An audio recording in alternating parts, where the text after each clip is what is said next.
Hi everybody, welcome to Life with the Side of Autism. Today I just wanted to talk about autism acceptance and what I call the 4 A's of autism. So if you're interested, stay tuned and we'll get talking. So unless you've lived under a rock, you've definitely heard about autism acceptance. And we talk about autism acceptance all the time. And so when I think about autism, I actually think that there's 4 A's of autism. Of course, the first one is autism awareness. And I think we've done that. Like everybody is aware of autism. And next came autism acceptance. And I think that's the one that we're really focused on now. The third A has to be autism advocacy. We really need to be out there advocating for people with autism. And then the fourth one has to be action. You know, after we get laws passed, we have to make sure that they're implemented. And there's definitely different, groups of people working on advocacy and action. I think right now the general public is really into autism acceptance.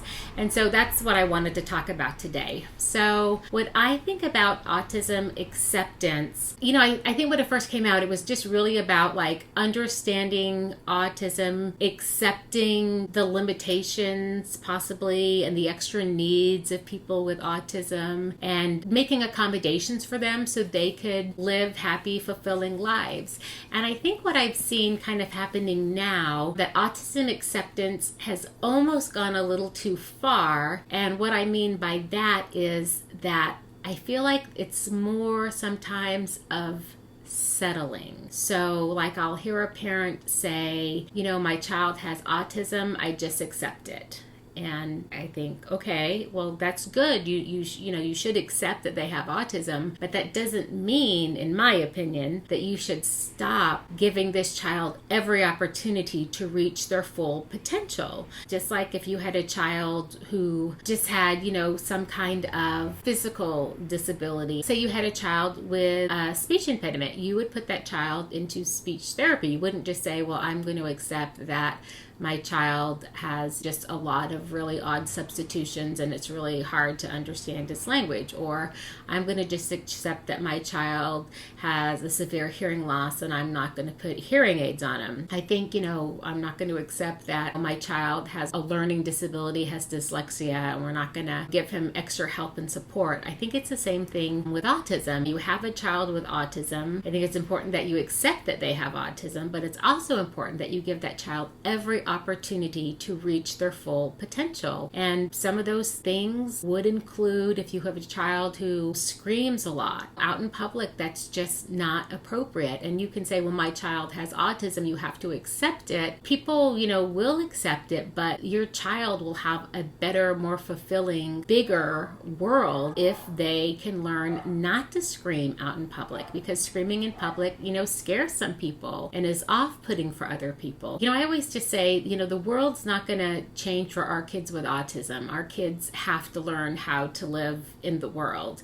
And if we think that just telling people to accept it is going to happen, yeah, people will accept it, but it's not going to be the best for your child. So I think that's what I kind of worry about, is that I don't think acceptance means settling. I still think it means pushing your child to just be the best version of themselves that they can be. And teaching them that they have to use, silverware, teaching them that they have to wear their shirt out in public, teaching them they have to put on their shoes, teaching them they can't take food off of other people's plates. And these are all true examples of families that I've worked with in the past. And we just have to teach our children these things like we would teach any child these things. We have to teach our kids with autism those too. I worry when I hear families just saying, he likes to stim, I'm just going to let him jump up and down and flap his arms and stim because he needs it. Well, I get what they're saying, but we all have self-stimulatory behavior, and we know that is one of the 4 functions of behavior that we talked about in another video. But we can teach your child, that there are appropriate places that they can jump up and down, shake their arms and make big movements, and there are places that they can't. And the mall is not a great place to do that. It's going to scare people. People are going to be afraid of your child. It's okay, like when your child is 4, you always have to think about, what about about when my child is 15? What about when my child is 20? What about when my child is 25? At that point, they could really be hurting somebody. Or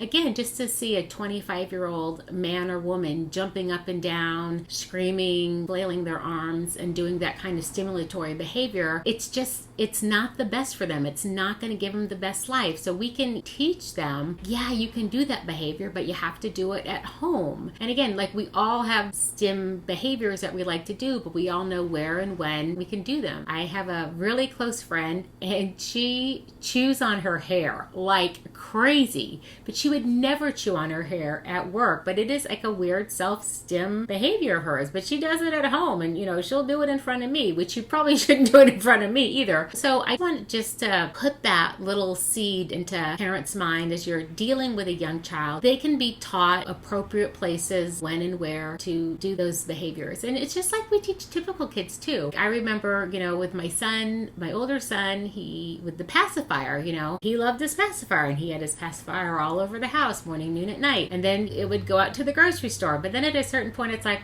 he's getting a little too old for the pacifier at the grocery store. So we set limits, like, okay, the pacifier can be at home and in the car. So when we go into the grocery store, the pacifier stays in the car. And then pretty soon, okay, the pacifier has to stay in the house. And pretty soon the pacifier is only for nap and bedtime. And we certainly let him have the pacifier. And eventually he found that he didn't need it. And he's 32. He does not have a pacifier, I'm happy to say. But it's just one of those things. It's just changing things slowly. I know my son Brad, he was a really big flapper, and just when he got excited, he was flapping his hands all over the place. And he's big now. He's 6'3". But even as a younger child, he was bigger. So people thought he was older, and then he was, delayed, which even made it kind of worse because they expected more for him. But, he'd get all excited, and it would make other kids and other moms look at him, and it would make some of the other children afraid of him.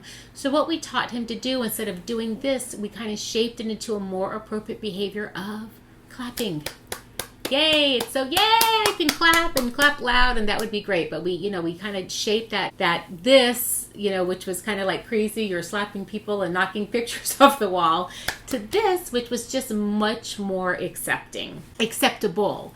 So that's just what I want to just remind parents. When you say, we want people to accept our kids with autism, we absolutely do, but we don't want to set the bar so low that they can trip over it. Another story I have is that I've worked with a young man, and he's a great young man, and he goes to the public school, and he has a very, very lovely teacher, and this teacher allows him to smell her, to sniff her, to smell her clothes, to smell her hair, because he likes to do that. And that's so very kind of her to do, but it's not the best thing. We have to teach him that he cannot smell people, because that's going to make other people feel uncomfortable. Now, while she's okay with it and allows him to do that because she's just trying to accept his autism, it's like teaching him that, he can just sniff anybody. And it's a problem, when he's at line at McDonald's and is trying to sniff the person in line in front of him. He's 7. So again, let's be accepting and let him sniff people. That's just going to be weird when he's 15 and sniffing the hair of a 12-year-old girl or something. Like that could get him in trouble. And even though it's not meant in any bad way or anything like that, it's just something that's just going to limit him. So we need to start teaching him now that,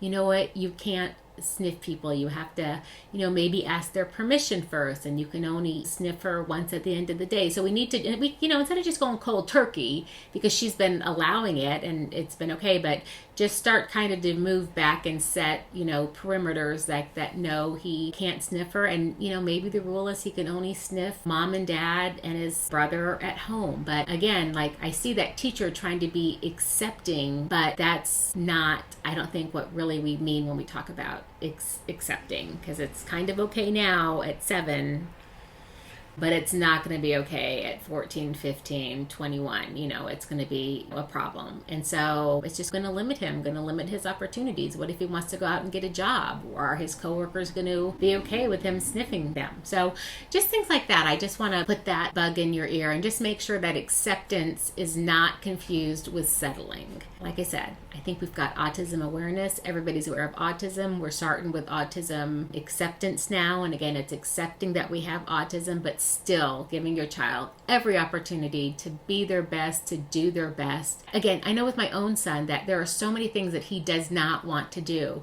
And we have a rule in our house that he has to try something at least once before he says he doesn't want to do it. And I can tell you at least 50% of the time, probably more, he enjoys doing it and will go back and do it again. Now, it's never anything with food, because I'm a really fussy eater. And if somebody said, Mary, you have to eat that lobster leg, I'd be like, no. So I would, but sometimes if I am eating something and I say, Brad, this is just a meatball and you like meatloaf, so it's kind of the same thing, give it a try.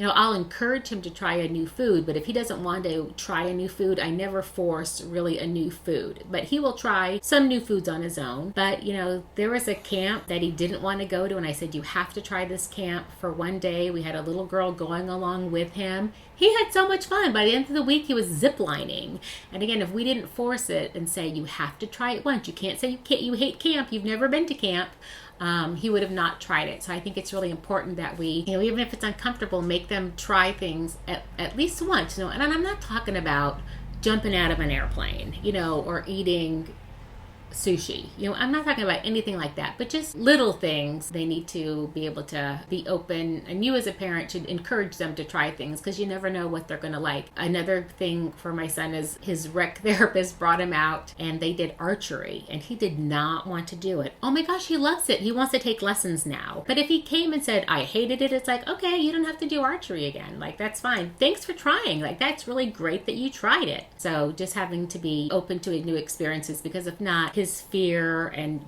just shyness will keep him from living his best life and having a lot of opportunities. So thank goodness we also have people working on the advocacy front. There's a lot of advocacy now going on for autism, and then action is once some of these laws are put into place, and we have to make sure that the laws are actually carried out. Thank goodness we've got people taking care of that for us too. But I think as a parent's job, really acceptance and advocacy later in life are going to be the ones that you really have to focus on. I'm guessing there are some people who don't agree with me, and that's totally fine. I'd love to hear your thoughts in a kind, respectful manner. So if you have any thoughts about this, share them below. And I hope that you're having a great day, and don't stop believing. I'll see you soon.